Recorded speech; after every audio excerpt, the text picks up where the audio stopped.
يعني بوچی وساخو يعني سربازن خود دتا کشتن اف 16 بکارد اینیتن ابریکا چندین سیستمن برگیرین رژیم اسدیش نابرینه سه طارت فروکت سی خویت اخستین يعني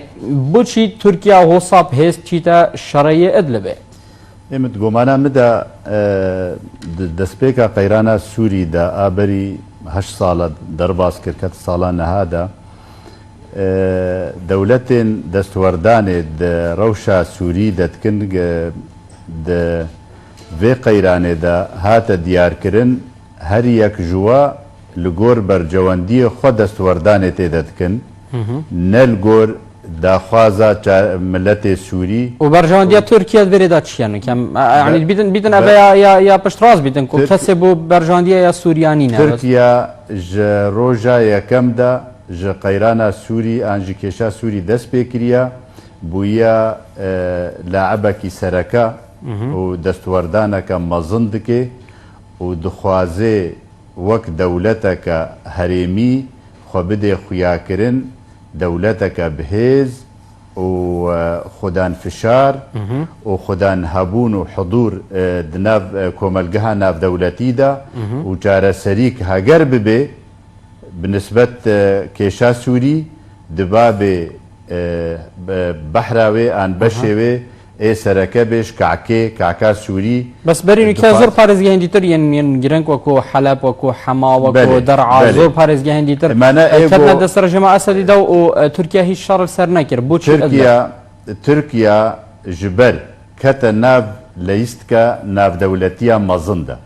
كتا غورابانا مزن انا دولتي دا نابرا امريكان وروسيا دا نابرا ناتو و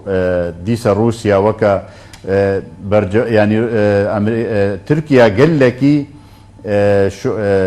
ري او خطا خويا دانستاندني انجي تكلايا بكيشا سوريرا قال لك جوهرت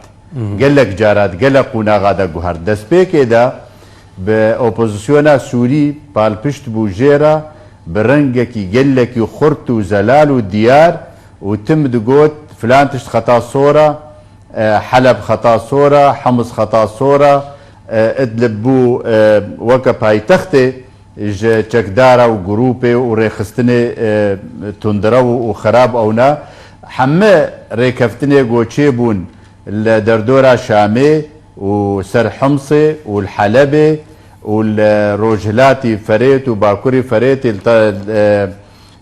درع الفرات وقتيقو وعفرين حمد دريقو هات نستاندن عن كتنا بندستو داقر كرنا تركيا دا بريكفتن بو آن بچعفقرتن بو جارك الآلية روسيا بو جارك الآلية أمريكانا بو ودولتي دنجي هر چعبه خمشت کرن جيرا روسيا ارمان جاويا سركه هيا وديارة جروجا يكم دا فالبشتيا رجيما بشار دكي ودبي سيطرة ودسلاتا رجيما بشار وغري سرخاكا سوري بتفاي اما روسيا زلالة تركيا وكا دولتك سينورداشي سوريا زي نزيكي 900 كيلومتر سينوري هاو بشي هيا بسوريا را وكا خديت خداني اوبوزيسيوني اوبوزيسيون جي سنتري ويجي اسطنبوليا خديت دبابي دولتك خدي فشار وخدي رول بيتدا اما امريكانا تجاوب قال لك بتركيا را نكر روجا خستنا كتنا فروكات روسي بري چند سالا هاگر بشاشيتي بو هاگر راستو خبو جهنگي با سياستا تركيا لقل روسيا هاتا قهرتن تنازل وكيماي جرك شاندن وريكفتن نابوادا چيبون وبو دولتا سيام اقود استانا وسود شيدا ريكفتن چيت كرن دفرن كيم شر د سوريا د چيكرن اصل دا بوش رجيما يا اسد روسيا هرش كرنا سر ادلب يعني وصاد زانين كو د تركيا دزبرداري بيتونو د تركيا الويجي تنازلي بوكيتن يعني او هزرات كرن يعني اماد بجم تكلداريا نابرا تركيا وامريكانا دا لوازا دفيدا ما تاليدا روسيا فيرولي ليست بلكي بتدبير وباستراتيجيات بيرا كاركر بکاربێ دووربوونەکێ و ڤالەییکێ چێکێ دناو ئەمریکانە و تورکیادا دەبێ ڤالەییا گۆچێ بوو دووربووناوێژ ئەمریکانە دووربووناوێژ حلفن ناتۆ و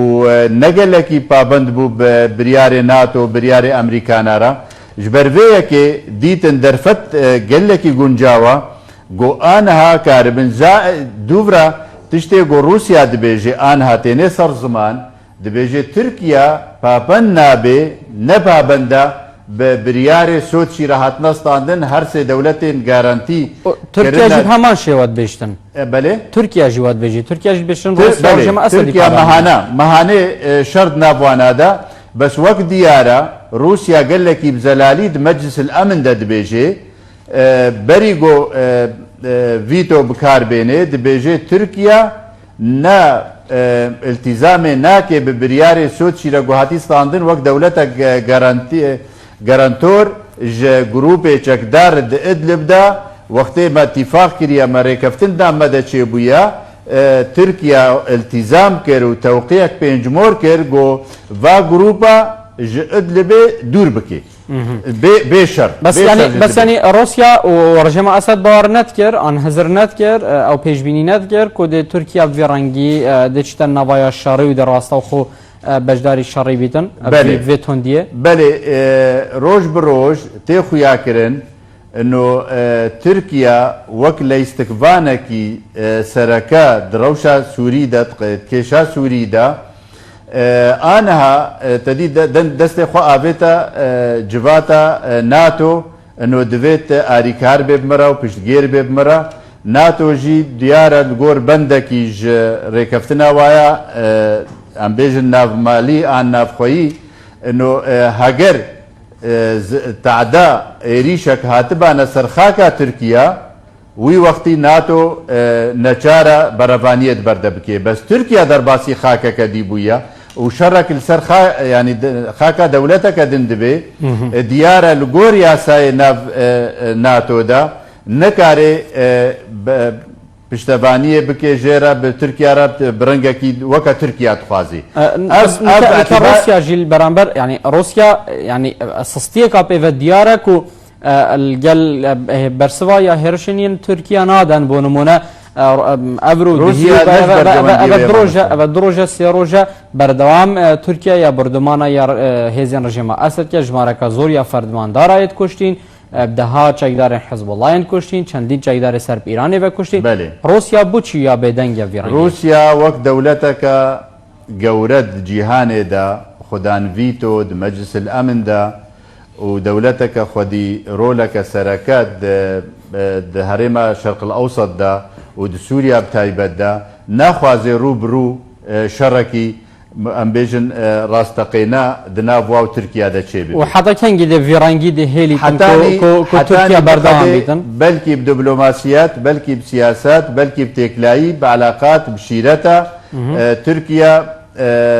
vegerê ji vê biryar şwan diplomasiyeta ve roja seredaneka ya Putin de hebîtin bo Tirkiyeyê gel Erdogan de kom bîtin yanî bînî ku ev seredana de karîyerî hebîtin kartêkirin hebîtin bêguman Tirkiya nikarê rûbirû di rûyê supayê Rûsya de û hemberê hêza Rûsya nîne û ne di bercewendiyê wê de ne jî goşerek bi Rûsya re çê bibe او اعتماد دکه لسر ضغط و فشار امریکی گل سر روسیا بکه و دولت ناتو حلف الناتو فشار بکن سر روسیا نهلن زرار و تعدا بگه سپای ترکیا ان شرکی روبرو چه ببید ناوا روسیا دا ترکیا نخوازه حتی روبرو لگل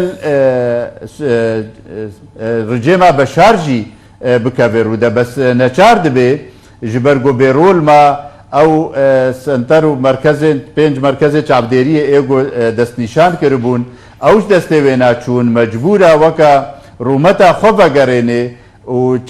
گروپ چکدار ایگو الادلبه کار دکه بواب کارتینه اوانا جی نما کارن باوریه به ترکیه بینن انه حمایت وابکه و پشتگیر به جوانارا حتی گو بردوام بد شر خود بگو من و گروپا به تقدیر آمده گوتنە تورکیا ئێمە ئەمە استسلام بن ئەم نەما شەر دکن هەگەر نەگوهارێ ڕوێ شەر ڕوێ جەنگێ و سەنگەرێ شەردا نەتائج نەگوهارتن و ئەم بڤی ڕەنگی بمێنن شکستی و فڕۆکێ سووریا و رووسیا لەسەر سەرێ مەڕە بن و ما قەسف بکەن و ملەتێ مە حەمە کۆچبەر بوو سەر سینۆرا سەکنی ئەم نکارن ڤی ڕەنگی شەر بکەن ji ber vê yekê Tirkiye neçara hetanî gorêkeftina bi Rûsyara çêkî vî şerî berdewam dike heta karibê bercewendiyê xwe wek dewleteke sînordaş îro di roja Erdogan dibêje êma em ne neftê dixwazin û em ne xaka Sûrî dixwazin em dixwazin aramî hebe em dixwazin weke got me rêkeftin çêkirine li Stana û Soçî bi rê veherin û em bigihine encamna got şer nemêne û em bigihine encamna got aramî Sûriya çê bibe û ser çareseriya siyasî bi rê veherê Tirkiye anha xîtaba wê hatiye guhartin piştî got bersiva NATO dît piştî bersiva Amerîkana dît Amerîkana zû bi zû xwe nade şerê Tirkiya wek te kerem kirî di rapora we de jî hat Amerîkana weke ke eno yanî bes çavdêre temaşe dike weke temaşevanekî li vî şerî dimeyzêne ne weke xwedîrol an jî tarafekî serekeya di nav kêşa Sûrî de her guhorîneka yal Idlibê peyda bîtin her layekî ve bîtin yanî eger bu berjandiya Tirkiye bîdiyan bu berjandiya ya Esed bîtin bo nimûne di çi karîgerî li ser Rojava û Kurda hebîtin bêguman heger rejêma Beşar destkeftinê mezin bênê di şer de ne bi rêkeftinê diplomasî û siyasî bin her kesê û her pêkhatîkê Sûriya de dawa mafê xwe dike dawa hebûna xwe û şîrîkatiya xwe yanî hewbeşiya xwe di rêveberiya Sûriyake nû bi destûreke nû wê tasîreke zor nerênî lê hebe ne baş e bî rengê hene û Tirkiya jî heger bi ser bikeve dîsa em ti hêviyê baş tê de nabînin a baş got şer rawestê û grûpê tundirew ji Idlibê vekişin ka diçine ku derê direyan dewletê Amerîkan û Rûsya wane re ew garantî û Îran û Tirkiye bu ku de dibin eve ne îşê me weke Sûrî bes kêşa me em weke Kurd li Rojavayê Kurdistana Sûriya te ewa me yanî bercewendiyê me di şerê Idlib de nînin bercewendiyê me ew in got em karibin çawa hebûna xwe berçav bikin bi yekrêzî û yekhelwesta mala Kurdî û kaxeta Kurdî bibe yek em çi dixwazin di Sûriya nû de em çi dixwazin ji destûra Sûrî em çilo hebûna xwe wek pêkhatîkî sereke wek miletekî pêkhatî ser xaka xwe di Sûriya de çawa mafê xwe bikesbên dest xwe vebênin piştî veqa sal û veqa qeyran û veqa zehmetiya got derbas dibe em ji me re ne gelekî em weka neştîmaniyê Sûrî em naxwazin wêran zêde bibe kuştin û koçberî zêde bibe li hemû xaka Sûrî û li hemû şarê Sûrî lê em tişta serekel pêşiya me qediya me ye qediya milletê me ye mafê milletê me ye di Sûriya de em çawa karibin biqasî nêzîkbûna me ji taraf û ji layînê di hundirwê Sûriya xwedî fişar û xwedî destwerdan çi qas nêzîkî mafê Kurdin çi qas em karin waqanekirin bidin û balpişt bin li kêleka mafê me bisekinin wî qasî em nêzîkî vê salfê dibin ama qiseta got em bes weke kesna bibînin bes ra'ya tê de bidin انه والله ابشر صالحي بنايه ابشر ابناء خرطه اف الي ضعيفه ت قزن جامته دنينا قزن جامه او جو ام ازديسات بنا دوباره دكم دسه نقطه سرکنه هل وستا كردي يكبه دا خوازا كردو كاغتا كردي هبه لسر ماسانا دولتي ام ميزانا دولتي لو كودري بنشان دي مهبن دين پیشیا وانا پالپشت قضیه کردی و ملت کرد و مافی کرد زیده تر ببن و کسی نشتیمانی سوری جی و گروپ اپوزیسیون جی ام چی قاس کاری بن و بهلن لکیلک اما بسکنن و تأیید و دعم من مافی ملت کرد بکن بيجو ام ازيتي بجهن كسي وكما في غیری خو ئەمشا ببن بە سووریاکن و دە دەستورەکە نو دە تەسبیت ببێ هەنگی ئەمێ